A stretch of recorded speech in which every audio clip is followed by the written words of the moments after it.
بسم اللہ الرحمن الرحیم۔ السلام علیکم۔ بہن سے رشتہ توڑنے والے کا انجام۔ محترم ناظرین، آج کی یہ ویڈیو ہر انسان کو دیکھنی چاہیے، چاہے وہ کسی مذہب سے کسی بھی مسلک سے تعلق رکھتا ہو، کیونکہ بہنیں تو ہر کسی کی ہوا کرتی ہے۔ بہنیں تو ماں کا روپ ہوا کرتی ہے، بھائیوں کا ذرا سا دکھ بھی برداشت نہیں کر سکتی۔ بہن چھوٹی ہو یا بڑی، بھائی کا ہمیشہ خیال رکھتی ہے۔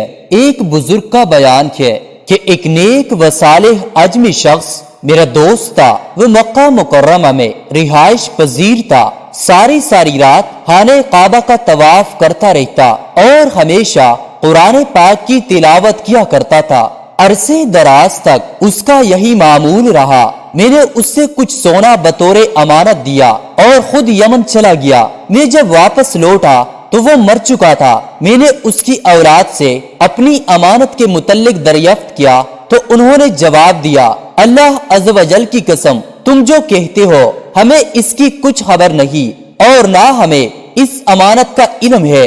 مجھے بہت دکھ ہوا۔ میری ملاقات حضرت سیدنا مالک بن دینار رحمت اللہ علیہ سے ہوئی تو آپ نے مجھ سے فرمایا، اے میرے بھائی، تمہیں کیا پریشانی ہے؟ میں نے سارا معاجرہ کہہ سنایا تو انہوں نے فرمایا، جمعہ کو آدھی رات کے وقت جب مطاف یعنی طواف کی جگہ میں کوئی نہ ہو تو تم رکن یمنی اور مقام ابراہیم کے درمیان ہو کر بآواز بلند پکارنا، اے فلاں، تو اگر واقعی اللہ عز و جل کا قبول و صالح بندہ ہو تو اس کی روح تجھ سے کلام کرے گی، اس لیے کہ ارواح مومنین رکن و مقام کے درمیان جمع ہوتی ہے۔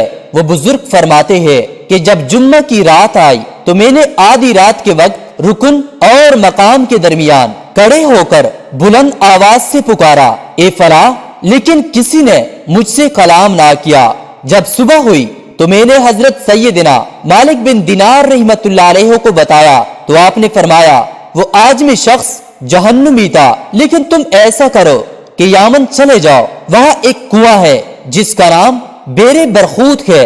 اس کنویں میں عذاب دیے جانے والوں کی روح جمع ہوتی ہے اور وہ جہنم کے منہ پر ہے۔ تم آدھی رات کے وقت کنویں کے کنارے کھڑے ہو کر یوں ندا کرنا، اے فلاح کی روح، تو اس کی روح تجھ سے کلام کرے گی۔ یمن پہنچنے کے بعد میں اس کنویں پر جا کر بیٹھ گیا۔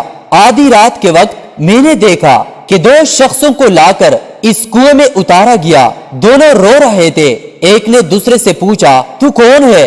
دوسرے نے جواب دیا، میں ایک ظالم شخص کی روح ہوں جو دنیا میں بادشاہ کا پہرے دار تھا اور حرام کھاتا تھا۔ مالک الموت نے مجھے اس کنویں میں پھینک دیا اور اب مجھے اس میں عذاب دیا جائے گا۔ دوسرے نے کہا، میں عبد المالک بن مروان اور ظالم شخص تھا، اب مجھے اس کنویں میں عذاب دینے کے لیے لایا گیا ہے۔ جب میں نے ان دونوں کی چیخ و پکار سنی تو گھبراہٹ کی شدت سے میرے بدن کے رونگٹے کھڑے ہو گئے۔ پھر میں نے اس کنویں میں جھانک کر بآواز بلند پکارا، اے فلاں، تو اس شخص کی آواز آئی، لبیک، یعنی میں موجود ہوں، اور وہ اس حالت میں تھا کہ اسے عذاب دیتے ہوئے مارا پیٹا جا رہا تھا۔ میں نے اس سے پوچھا، اے میرے بھائی، وہ امانت کہاں ہے جو میں نے تیرے پاس رکھوائی تھی؟ اس نے جواب دیا، وہ امانت فلاں جگہ فلاں زینے کے نیچے مدفون ہے۔ پھر میں نے پوچھا، اے میرے بھائی، کس گناہ کے سبب تجھے بدبختوں کے مقام پر لایا گیا؟ اس نے جواب دیا، میری بہن کے سبب، اس لیے کہ میری ایک غریب بہن مجھ سے کہیں دور سرزمین عجم میں رہتی تھی۔ میں اس کی پرواہ کیے بغیر اللہ عز و جل کی عبادت میں مشغول ہو گیا اور مکہ مکرمہ میں رہنے لگا، اور اس مدت میں نہ مجھے اس کی کوئی فکر ہوئی اور نہ میں نے اس کے بارے میں کسی آنے والے سے کچھ پوچھا۔ جب میں مر گیا تو اللہ عز و جل نے اسی بات پر میری پکڑ فرمائی اور مجھ سے فرمایا، تو اس کو کیسے بھول گیا؟ اس کے پاس کپڑے نہیں تھے اور تو کپڑے پہنے ہوئے زندگی گزارتا تھا۔ وہ بھوکی رہتی اور تو سیر ہو کر کھاتا تھا، وہ پیاسی رہتی اور تو سیر ہو کر پیتا تھا۔ پھر ارشاد فرمایا، مجھے اپنے عزت و جلال کی قسم، میں قطع رحمی کرنے والوں پر رحم نہیں کروں گا۔ اسے لے جاؤ اور بیر برخوت میں ڈال دو۔ تو مالک الموت علیہ السلام نے مجھے اس کنویں میں ڈال دیا اور اب مجھے عذاب دیا جا رہا ہے۔ اے میرے بھائی، تو میری بہن کے پاس جا کر اس سے میرے لیے معافی کی درخواست کرو اور اس عذاب سے میرے چھٹکارے کے لیے کچھ کرو۔ ممکن ہے کہ اللہ مجھ پر رحم فرمائے، کیونکہ اللہ عز و جل کے ہاں قطع رحمی کے علاوہ میرا کوئی اور گناہ نہیں ہے۔ وہ بزرگ فرماتے ہیں، پہلے میں اس جگہ گیا جہاں امانت مدفون تھی اور اس کو کھودا، اس سے ایک تیلی نکلی جس میں میری امانت موجود تھی۔ وہ ایسی حالت میں تھی جیسی میں نے اپنے ہاتھ سے باندھی تھی۔ پھر میں اپنی امانت لے کر عجم کے شہر چلا گیا، وہاں جا کر اس کی بہن کے متعلق لوگوں سے معلومات حاصل کیے۔ بلاخر جب میری اس سے ملاقات ہوئی تو میں نے اول تا آخر سارا معاجرہ سنایا تو وہ رونے لگی۔ پھر میں اس کے بھائی کے چھٹکارے کے لیے اس سے کہا تو وہ اللہ کی برگاہ میں محتاجی کی شکایت کرنے لگی۔ میں نے کچھ دنیاوی مال اسے دے دیا اور وہاں سے لوٹ آیا۔ حضرت علی رضی اللہ تعالیٰ عنہ فرماتے ہیں کہ تم جب اپنی بہن کے گھر جاؤ تو اپنی بساط کے مطابق کچھ لے جاؤ، کیونکہ تمہاری بہن کا تم پر حق اسی والدین کی وراثت سے ملا ہے، اور انتہائی بدنصیب ہے وہ شخص جس کی بہن ناراض ہو اور اس کی یا اس کی بہن کی موت واقع ہو جائے۔ اللہ تعالیٰ کا شکر ادا کرو کہ اللہ نے تمہیں یہ پاکیزہ رشتہ عطا کیا اور تمہیں تمہارے دکھوں کا سہارا عطا کیا۔ بہن اگر عمر میں بڑی ہے تو وہ ماں کے حکم میں ہے، اس کا ادب و احترام قریب قریب اسی انداز پر ہونا چاہیے جیسا کہ حدیث سے معلوم ہوتا ہے، اور اگر عمر میں چھوٹی ہے تو بھائی کے لیے ضروری ہے کہ تعلیم و تربیت اور عام برتاؤ میں ان کا اسی طرح لحاظ رکھے جس طرح ایک باپ اپنی بیٹی کا رکھتا ہے۔ پاس ہر مسلمان کو چاہیے کہ صلہ رحمی کو اختیار کرے۔ رسول اللہ صلی اللہ علیہ وآلہ وسلم کا فرمان علی شان ہے، صلہ رحمی رزق کو بڑھاتی ہے۔ صلہ رحمی عرش سے لٹکی ہوئی اللہ عز و جل کی برگاہ میں التجا کرتی ہے، اے اللہ عز و جل تو اسے ملا جو مجھے ملائے اور تو اسے کاٹ جو مجھے کاٹے۔ تو اللہ تبارک و تعالی فرماتا ہے، مجھے اپنے عزت و جلال کی قسم، میں ضرور اس کو ملاؤں گا جو تجھے ملائے گا، اور ضرور اسے قطع کروں گا جو تجھے قطع کرے گا۔ عزیز و اقارب یعنی رشتہ داروں کے ساتھ حسن سلوک سے رہنے کو صلہ رحمی یعنی قرابت داری کہتی ہے۔ رشتہ داری کی اولین بنیاد والدین ہے، انہی کے ذریعے ساری کی ساری رشتہ داریاں قائم ہوتی ہے۔ بھائی بہن کا رشتہ انہی کے دم سے ہے۔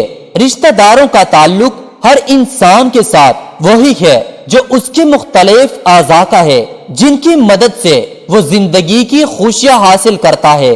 ہر عقل مند آدمی اپنے اعضائے جسم کو صحت مند اور قوی بنانا ضروری سمجھتا ہے، کیونکہ اس کی بدولت وہ خود صحت مند اور قوی بنتا ہے۔ بالکل اسی طرح رشتہ داروں کی مدد دراصل اپنی ہی مدد کرنا ہے۔ ہر مسلمان کا فرض ہے کہ وہ اپنی حیثیت کے مطابق اپنے خواہش و اقارب کی امداد کرے۔ سورۃ البنی اسرائیل میں اللہ تعالیٰ ارشاد فرماتا ہے، قرابت داروں کو اس کا حق دو، محتاج اور غریب رشتہ دار ہماری امداد کے مستحق ہے۔ اکثر دیکھا گیا ہے کہ ایک بھائی کو دنیا کی تمام آسائشیں میسر ہے اور دوسرا بھائی کوڑی کوڑی کا محتاج ہے، لیکن امیر بھائی غریب بھائی سے بے نیاز اور لاپرواہ ہے۔ ایسا طرز عمل صلہ رحمی کے اسلامی اصول کی صریح خلاف ورزی ہے۔ ہمارے رشتہ دار ہماری صرف مالی امداد کے مستحق نہیں ہے، بلکہ ہر طرح کی امداد کے مستحق ہے۔ ہمیں ان کی اخلاقی مدد بھی کرنی چاہیے۔ وہ پریشان ہو تو ان کی ہمت بڑھانا چاہیے، بیمار ہو تو ان کی عیادت کرنی چاہیے، ان کی خوشی اور غموں میں شریک ہونا چاہیے۔ وہ غلط راہ پر چل رہے ہو تو انہیں سمجھانا چاہیے۔ اللہ تعالیٰ نے رشتہ داروں کے ساتھ اچھا سلوک کرنے کی ہدایت کی ہے۔ نبی کریم صلی اللہ علیہ وآلہ وسلم نے بہت سے موقعوں پر مسلمان کو صلہ رحمی کرنے کی تاکید فرمائی، نبی کریم صلی اللہ علیہ وآلہ وسلم نے فرمایا جو شخص یہ بات پسند کرتا ہے کہ اس کے رزق میں فراخی ہو اور اس کی عمر دراز ہو، اسے چاہیے کہ رشتہ داروں کے ساتھ نیک سلوک کرے۔ کون شخص ہے جو نہیں چاہتا کہ اس کی عمر بہتر نہ ہو، اس کی روزی میں عزت نہ ہو؟ دنیا میں سب ان چیزوں کی خواہش رکھتے ہیں۔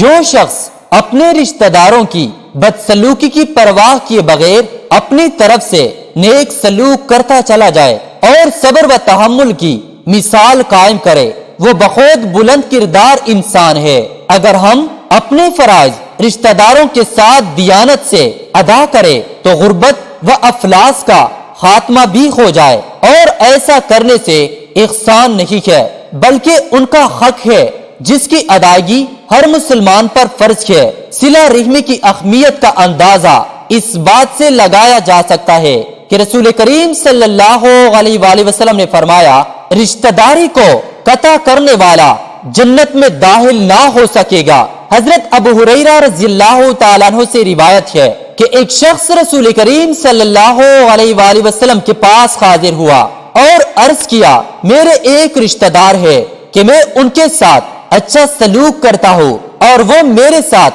اچھا سلوک نہیں کرتے، احسان کرتا ہوں وہ برائی کرتے ہیں، میرے ساتھ بردباری کرتا ہوں ان کے ساتھ وہ جہالت سے پیش آتے ہیں۔